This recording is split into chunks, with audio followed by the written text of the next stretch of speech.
Hello everyone, आप सब कैसे हैं? मैं उम्मीद करता हूं कि बहुत अच्छे होंगे और अपनी पढ़ाई को बहुत अच्छे से कर रहे होंगे। मैं Akash Kumar Bhadana ICT virtual classroom में आपका बहुत बहुत स्वागत करता हूं मेरे प्यारे बच्चों।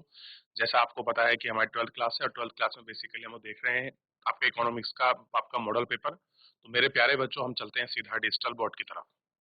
देख लीजिए आप एक बार, सामने आपका मॉडल पेपर है।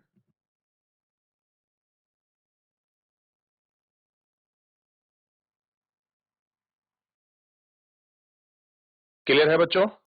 चलिए ध्यान दीजिए, पहला क्वेश्चन आपके सामने है और आप इसको देखोगे तो सारी चीजें क्या हो जाएंगी, आपका साफ हो जाएंगी। ठीक है?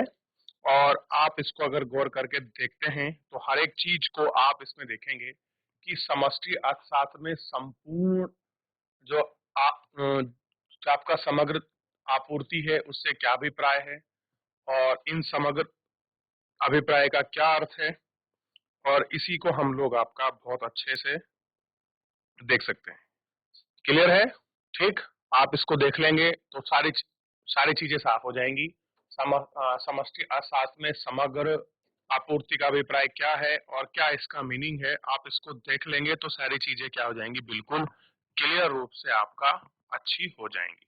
ठीक, आप इनको देख लीजिए, इनको ध्यान कर लीजिए, फिर उसके बाद हम लोग इसमें आगे बढ़ चलेंगे। ठीक है? क्लियर है बच्चों?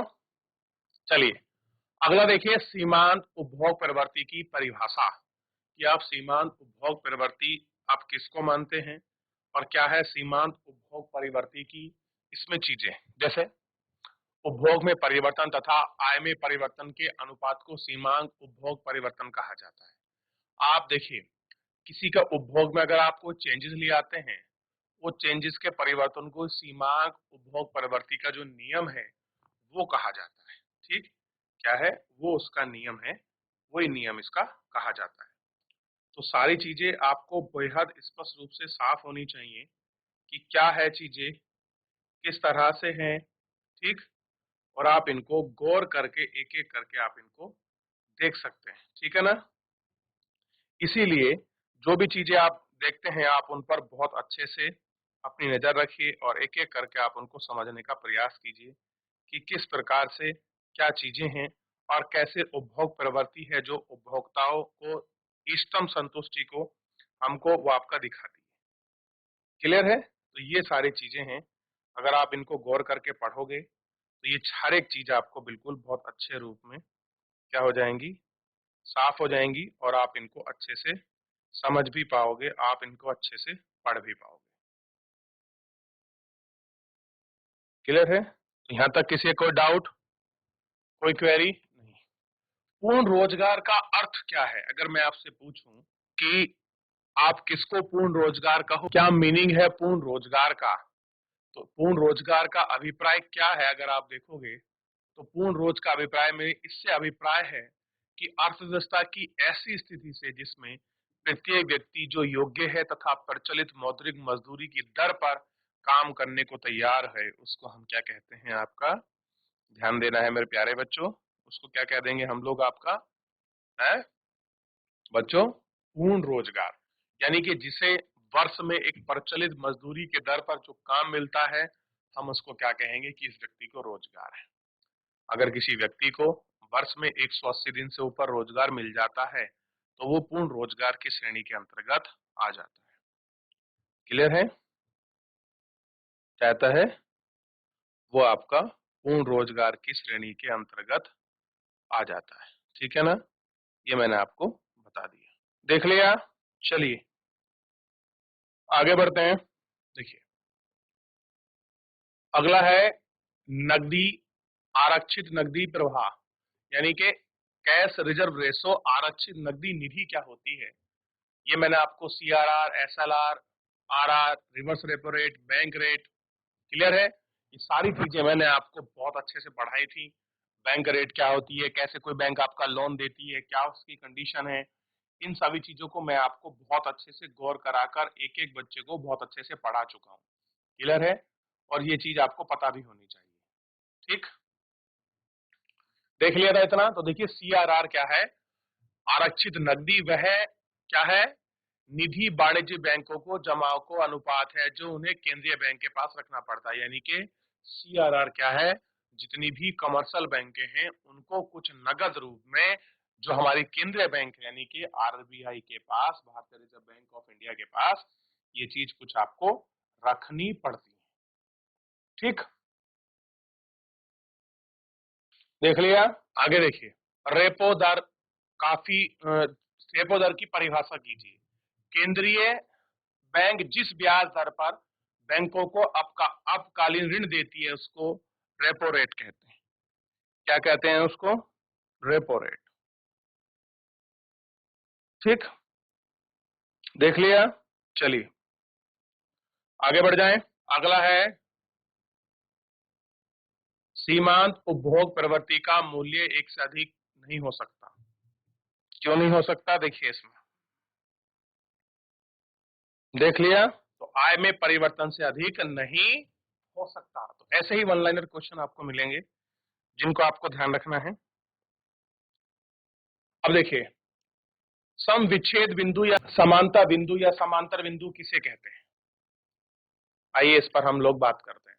सम विच्छेद बिंदु वह बिंदु प्राप्त करता है जहां पर शून्य एस इक्वल टू जीरो होता है, सी बराबर वाई होता है। ठीक, ऐसे को हम क्या कहते हैं? ये बिंदु। देख लिया इतना। चलिए, तो अगर वो पूछ ले तो एस इक्वल टू जीरो तो सी उपभोग होगा यानी कि कंज्यूमर, वाई उसकी इनकम होगी। अब थोड़ा इससे आगे बढ़ जाते हैं और एक एक करके देखते हैं। ऐच्छिक और अनैच्छिक बेरोजगारी के बीच अंतर बताइए।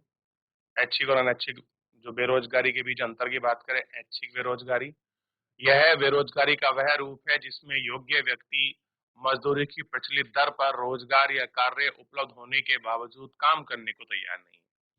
यानी कि जितना उसको रोजगार तो है, ठीक, लेकिन जितना उसको उसके बदले में उसको पैसा चाहिए, काम चाहिए, वो उसको नहीं मिल रहा। अनैच्छिक में देख लीजिए, यह वह बेरोजगारी का रूप है जिसमें योग्य व्यक्ति बाजार में प्रचलित मजदूरी की दर पर काम करने को तैयार नहीं है लेकिन रोजगार नहीं मिल रहा है। क्या नहीं मिल रहा उसको? रोजगार आपका नहीं मिल रहा है। ठीक, यह एक अर्थव्यवस्था के सीमांत उपभोग प्रवृत्ति MPC अर्थव्यवस्था में निवेश में 75 करोड़ रुपए की समृद्धि होती है। तो राष्ट्रीय कुल आय ज्ञात कीजिए। तो K equal to 1/1 minus MPC बराबर 1/1 minus 0.75, K equal to 4, K equal to, ठीक,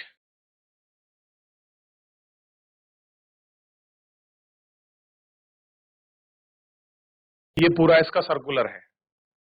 नोट करें आप इसको कि 75 करोड़ रुपए की वृद्धि हुई तो कैसे हम लोग ज्ञात कर सकते हैं किसी देश की राष्ट्रीय इनकम? तो K equal to 1/1 minus M PC equal to 1/1 minus 7.5 निकालेंगे, उसमें से माइनस करेंगे। ठीक है, तो K इक्वल टू 4 आ जाएगा। K equal to 4 upon delta Y upon delta I, और K की वैल्यू 4 है, डेल्टा वाई हमको ज्ञात करना है यानी कि नेशनल इनकम अपॉन 75, इसको मल्टीप्लाई कर देंगे तो क्या हो जाएगा आपका? 300 करोड़। कितना हो जाएगा? 300 करोड़। देख लिया। चलिए तो अगले क्वेश्चन को देखिए और बात करेंगे अगले क्वेश्चन पर। ठीक है, तो उत्तर में क्या है? सी। अब देखिए, एक अर्थव्यवस्था का संतुलन है, इसमें उपभोग फलन इक्वल टू 300 प्लस 0.8 वाई तथा निवेश में 700 करोड़ रुपए है। तो राष्ट्रीय आय ज्ञात कीजिए। तो सी इक्वल टू 300 प्लस 0+8 वाई यानी कि वाई इक्वल टू सी आई होगा। बिल्कुल, तो उसमें सबकी वैल्यू रख दी हमने, और वैल्यू रख दी तो वैल्यू रखने पर हमको जो आंसर है 7×3=10। ठीक, और वाई करके इस तरह से 5,000 रुपए आपका नेशनल इनकम निकल गई। तो ये फॉर्मूला आपको याद होना चाहिए, वाई इक्वल टू सी आई। मैंने पहले भी लिखाया है, पहले भी कराया है, ध्यान रखिए। जल्दी करें, कुछ डाउट है पूछ लीजिए। हो गया बच्चों? आगे बढ़ जाएं। कारण सहित आपको इनके आंसर चुनना है। ठीक, पहला है सीमांत उपभोग प्रवृत्ति शून्य हो तो निवेश गुणक का मान भी शून्य होगा। ठीक, अभी हमको देखना है।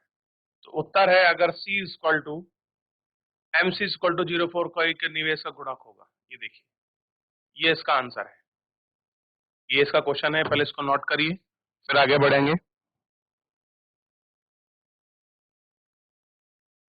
हो गया? करो बच्चों अगर नहीं हुआ तो। ठीक, अगला देखिए, औसत बचत की प्रवृत्ति का मान कभी शून्य नहीं होता। तो असत्य है ये बात, क्योंकि हो सकता है, क्योंकि जब अर्थव्यवस्था में बचत होती है तो एपीएस ऋणात्मक होती है, ऐसी कंडीशन में असत्य हो सकता है। तो पहला भी जो है असत्य है और दूसरा भी असत्य है। चलिए आगे बढ़ जाएं। अगला देखिए, जब एमपीसी बड़ा है इससे एमपीएस से, तो निवेश गुणक 5 से अधिक होगा। तो सत्य बात है, क्योंकि 8 से भी अधिक हो सकता है यदि एमपीसी 0 से अधिक है, लेकिन उससे अधिक नहीं होगा। देख लिया आपने। चलिए आगे देखिए, सीमांत वजन प्रवृत्ति के मान ऋणात्मक होती है, तो क्यों होती है? M P S equal to delta S upon delta Y से अधिक नहीं हो सकती। अगला है, जब निवेश गुणक होता है तो के इक्वल टू ये, सत्य नहीं है। तो इन सारे ऑप्शंस को आप लोग देख सकते हैं, इनको मेजर करिए, फिर इसमें आगे बढ़ रहा हूं मैं। देख लीजिए इन सभी को, देख लिया, आगे बढ़े। अगला क्वेश्चन देखिए, निवेश गुणक तथा सीमांत उपभोक्ता प्रवृत्ति के बीच में संबंध क्या है, हमको संबंध बताना है। देख लिया? चलिए, कॉपी कर लिया तो बताइए, अगले बार बढ़ते हैं।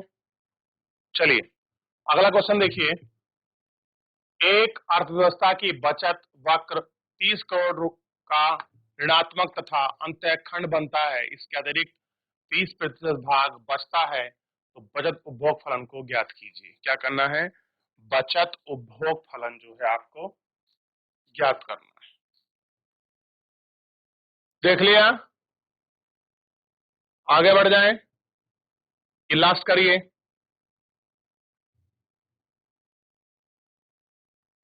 चलिए हो गया? तो कोई डाउट है इसमें पूरे में? आप मुझसे पूछ सकते हैं मेरे प्यारे बच्चों, अगर आपको कोई डाउट है, कोई क्वेरी है। चलिए ध्यान दीजिए, तो आज इस तरह से हमने ये मॉडल पेपर देखा। नेक्स्ट लेक्चर में हमको नया मॉडल पेपर लेंगे और उसके सारे क्वेश्चंस को देखेंगे। तो इस प्रकार के आपके न्यूमेरिकल क्वेश्चन भी आ सकते हैं, आपको ध्यान रखना है। बस आपको सूत्र अगर आपको याद है तो आपका आंसर हो जाएगा।